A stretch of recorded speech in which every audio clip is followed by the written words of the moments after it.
All right. So, this is the last video for this basic course, and even though this is not the last, I've repeated it several times. This is not the last thing you are supposed to know, but this is going to be the last video for this course. And what I'm going to be discussing is about me. I did an introduction. The first video you watched is the introduction. However, this is about me. This is me, and how and my relationship with design. There was a time, there's a first video about me. That's my, it's a very basic introduction about who I am, so that you can get to know me. Then the second time I talked about myself is how I use colors. However, this third one, the third video about me is going to be the how I relate with design, basically. So if you are influenced, I'm not saying you are influenced by me, but if peradventure you like my concept and the way I do my designs, this is how my thought process and how I actually carry out my design. So uh in most of the videos, there are a lot of them that are based on research, and sometimes, I won't lie, let's be truthful, there are some of them that are just words from research that I've made together, that I put together.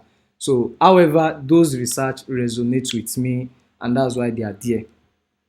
Understand? So those research that I made, they are something that I agree with, and that's why they are there. There are a lot of them that I filtered out, and there are a lot of them I had to rewrite in simple context, such that you can understand it. However, in this video, I'm going to be talking about myself and how I do design. So what is always my thought process? Like, why did I become a designer? Let's start from there. I think that's the best way to express or explain everything. Why did I become a designer? Contrary to popular myth, I did not become a designer because of money, and that is not advisable for you too, because before I started making money in design, it was up to like 5 6 years before I started making real money from design, and before I started making cool money. When I started making real money, I'm talking about 200 naira, 500 naira. But when I started making cool money from design, I'm talking about 50K, 100K, 500K from design. It took me about 8 years of consistently doing design. It took me about 8 years. So when it comes to it's about the money, no, let's forget about that. The reason why I make design is because I come from a village, and there are a lot of times I am a creative person. I love drawing when I was young. I think I took that from my dad. And what I realize is there are a lot of designs in my village then that that are just very bad. I don't like them. I don't like them. I don't like this image that I see, and I be like, this can be better. This can actually be better. This can actually be better. And from there, gradually I began to make I began to learn one or two. My dad enrolled me in some of this class, not particularly graphic design, but let's say Microsoft Word, like desktop publishing then. And from there, you would always see my creativity, always using Microsoft Word to do some type of designs that a lot of people be like, Adam Larry, you are good with this, you are good with that, you can do this, you can look at a career in design and all. So, which was actually my basic reason for becoming a graphic designer. Eventually I became a graphic designer, and I see other reasons to stay. But for the first thing that got me into graphic design is because I actually needed a change. I needed things to change around me.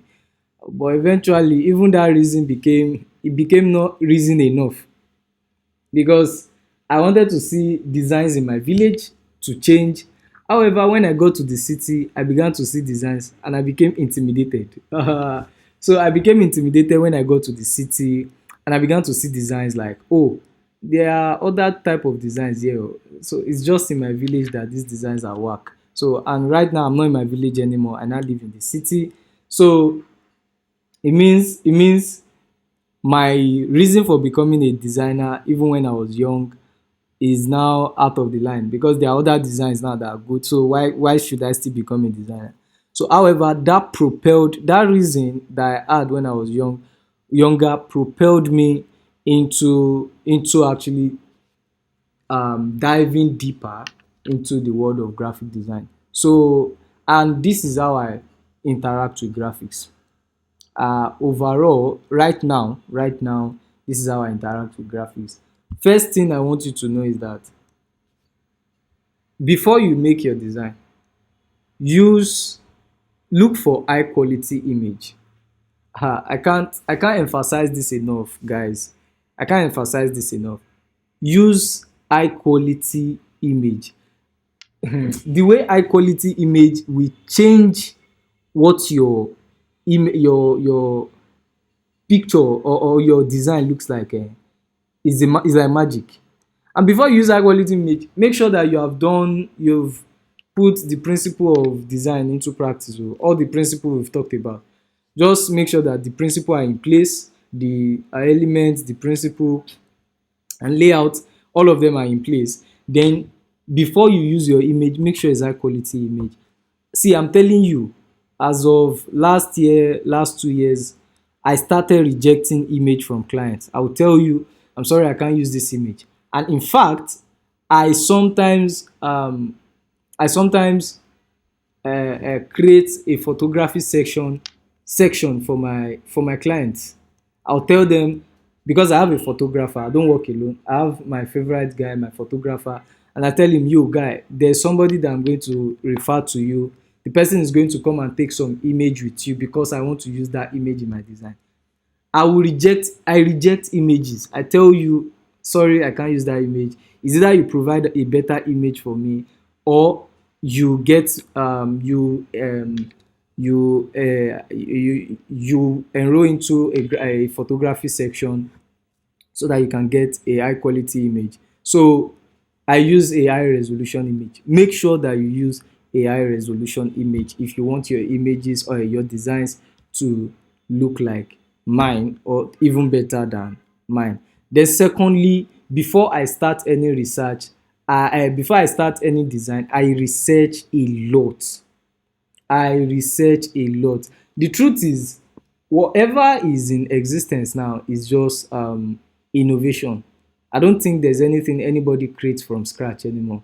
You are just innovating what others have done and making it and personalizing it. So make your research, especially when you are designing logo, make your research. It is going to be a slap on your face to just jump on any design. As a designer, a professional designer, make your research like crazy. In fact, sometimes your research phase can take half of the time of actually doing the design. I'm telling you, your research phase, just make sure that you conduct your research, and especially for logo, understand the target audience. Even for flyer and all, understand the target audience and understand the competitors around, understand everybody around that particular brand. So from there you can now start sketching and designing. So illustration for me, I use, especially when it comes to illustration, I use that when I'm trying to discuss with a particular target audience, and when I'm using image, I use it for a particular target audience. So it doesn't mean I cannot use different images. I cannot switch them, but I just love using all of this because based on the research I've made around that brand. Then thirdly, sketch before designing. I sketch before designing. uh when I mean sketching, I don't mean Every time I bring my book and biro and I draw things out before. No, that's not necessarily sketch. Sometimes I sketch in my head. I already know what I want to design in my head. There is an image of what I want it to look like at the back of my head before I jump into design. I don't just jump into design without knowing what I want to do. It's going to delay me. It's going to delay me. If you want a faster design and you've not understood how to get your designs from, how to make design from your head, how to sketch with the back of your head, just sketch it out first. Sketch it out. Sketching actually helps you to visualize your concept before you start designing. And with pen and paper, you can actually correct easily than you correcting your design, your overall design. So sketch. And hey, this next one, I am actually open to feedback. You see, there's something I want you to know about feedback. Feedback is actually like your mirror. Feedback is a mirror that you see yourself, and you and with feedback you can improve on yourself. Feedback, especially from clients, make the logo bigger, make it pop.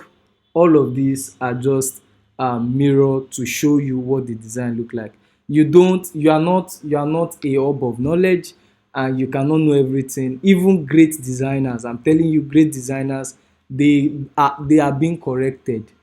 There's a great designer in Nigeria that I respect a lot. He's my role model when it comes to design.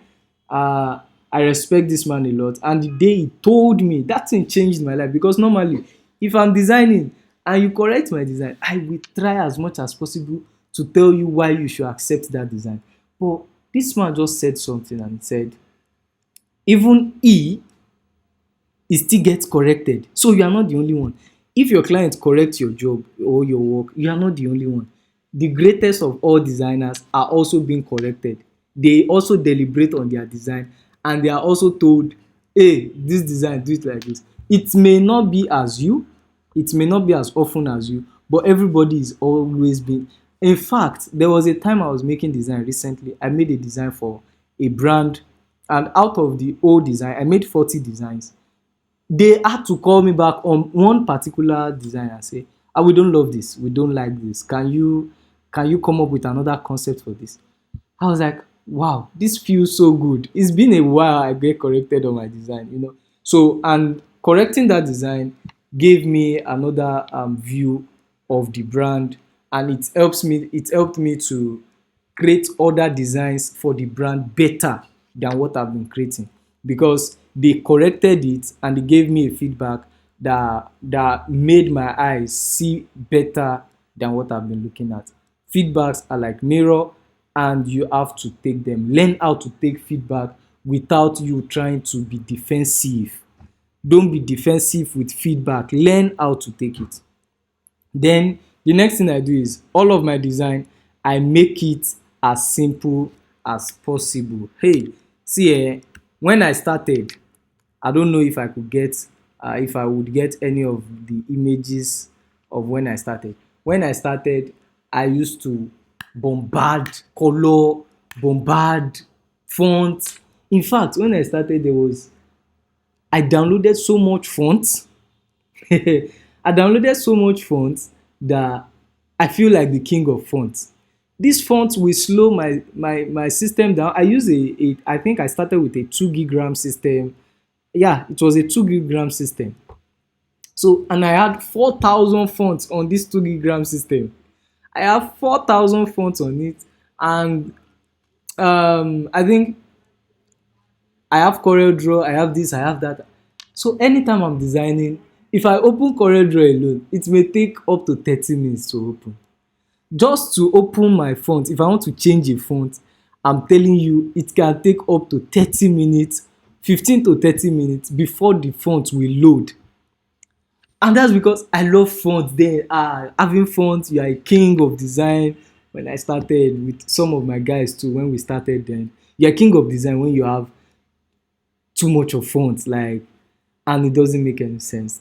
So I realized it as I grew in design, and I know that okay, I don't need more than one font. In fact, you guys will realize that throughout these designs, we throughout the course, we've not used more than two designs, two three fonts. That's what we've been using in this course. In fact, throughout this inside this course is on the PDF, I use just two fonts. It's only when you get to typography that's when you start seeing some fonts, and that's because I'm trying to explain what those fonts look like. But throughout the course, I use just two fonts basically. So right now, I just keep my thing as simple as possible. I don't do too much. I don't care whether you have 10 million fonts. It's none of my business. I just make sure, and that has been helping my design. It has always minimized my design and helps my user navigate my design easily. So eliminating unnecessary cluster in all of my design. So, and another thing I learned to do is I learned to communicate to my clients to reduce the amount of word. So one thing I did is I also learned copywriting, I learned storytelling, I learned all these aspects of marketing, that I can help my clients reduce their word while communicating the actual thing they want to communicate. So the actual message they want to send out, I communicate it the same way by reducing the amount of words. So when client comes to you and they bombard you with word, I want you to add this, put what we sell, put our address, put how we sell it, put our contact, put 5 phone number for me, put three of my wife, so if they call my wife, if they call me and I'm not available, they can reach out to my wife. I just look at them and say, I'm sorry, I can't do this kind of design. This is what I'm going to be giving you. I'll do it if you are not interested in it, and that is all. I'm not interested in this design. This design doesn't make any sense. It doesn't look good. I communicate to them respectfully. Don't shout at your client. They are humans, and they have your money. They want to pay you. They have their money to pay. So you just communicate with them reasonably, and try as much as possible to reduce the amount of words you use in your design. So most time you can use icon in some places. So instead of writing actual date, actual time, actual venue, you can just use the icon there. And instead of you trying to make too much of noise with text, try as much as possible to use image.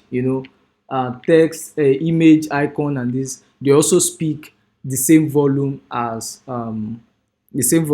text. So imagine in a place in a design where you want to sell your shoe, you can actually use the image of a shoe, and everybody will know you are selling a shoe.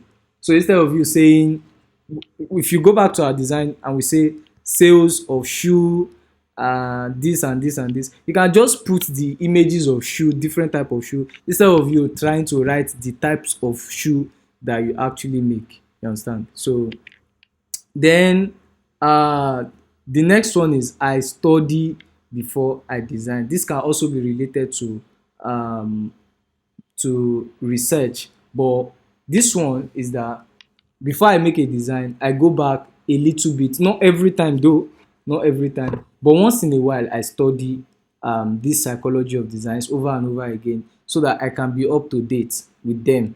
I study before I design. And another thing I do, I said it earlier on, is using maximum, the highest you can see in my design. It's only in image or when I'm adding illustration to design, but the highest number of color you will see in my design is three. I try as much as possible to use two, but if two is not given, I add the third one. So try as much as possible not to use more than three color. Your primary color, if you don't understand color, go back to color, the theory of color.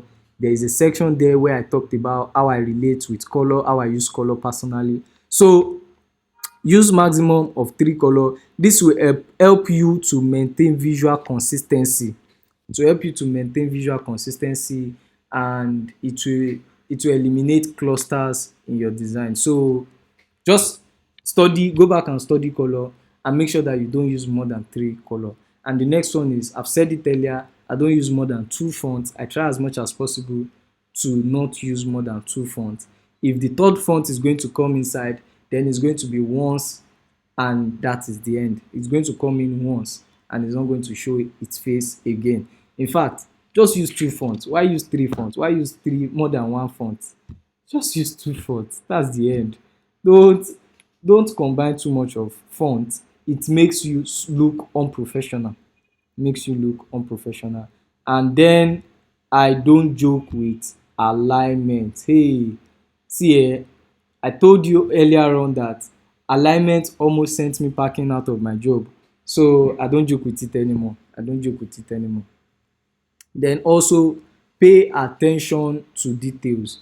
Be very, very attentive to details. Be very attentive to details. If you don't understand any of this, you can go back. There are places that you can watch the video again. There are places that I talked about all of this one by one. So these design secrets, they help me to create a common sense, a practical design. And by adhering to this principle, I embrace creativity and flexibility. So, and next one is that I'm consistent. I'm consistent. And another thing that has helped me that I did not write out here is what I call doing free jobs. I do a lot of free works to build my portfolio. So, in fact, I do a lot of I no send you work. I don't know if you guys understand. There are a lot of designs I do that nobody send me. I call them fictional design. If you check some of my portfolio, most of what is there are fictional. They are stuffs that are abstract that nobody send me. I just do them by practicing. And another thing that helped me was that I practice a lot. There was a time to develop my logo, my logo sense, to develop my logo sense. What I did was that I designed I sketched out about 30 logos within 2 days. Within 48 hours, I sketched out 30 logos. And within the next 24 hours, I tried as much as possible to design those logos in my like digitally. I designed those logos digitally. So I practiced and I pushed myself more than my limit. I pushed myself more than my limit.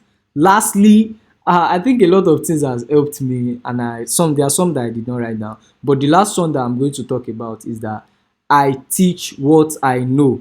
There is the principle of give and it shall be given unto you that is written in the Bible. It's not about money alone. When you give knowledge, more knowledge comes back to you. And why does more knowledge come back to you? Because you don't want to give fake knowledge, so you have to make research. So the more research you make, the more you know. And the more you talk about what you know, the more you retain it. I don't know if you understand. With this little thing you know, you can actually call 1 or 2 people together and teach them about graphic design. And from there, it will stick to you.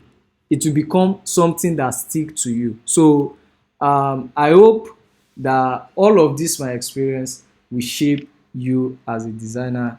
This is my ugly face. It may be fine to you, and just know if this face is fine to you, then it means you are a special person. And if it's not fine to you, you're a general person. I've gotten a lot of this thing a lot. So thank you very much. This is going to be the end of the course. I hope and I hope that you've enjoyed our time together, and I can't wait. I can't wait to start seeing you flying with using color, flying with using typography. If there is any other thing you want to talk about, you can just drop me a message on my mail. You can just mail me dareoloye@gmail.com. Let me just add it here so that a lot of people can see it. Dareoloye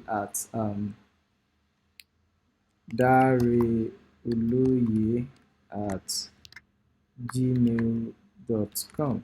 So if you want to give me some feedback, I love feedback a lot. Let me know what you think and how I can become better also, Everybody wants to become better. Yeah, so how I can become better, let me just drop it here. Dareoloye@gmail.com. And trust me, Chief, I would see you in some other more expensive courses. So if you want some personal classes, you can contact me. We can talk about it. If you want more mentorship, you can contact me. Let's talk about it. But anyways, this is going to be the end of this class.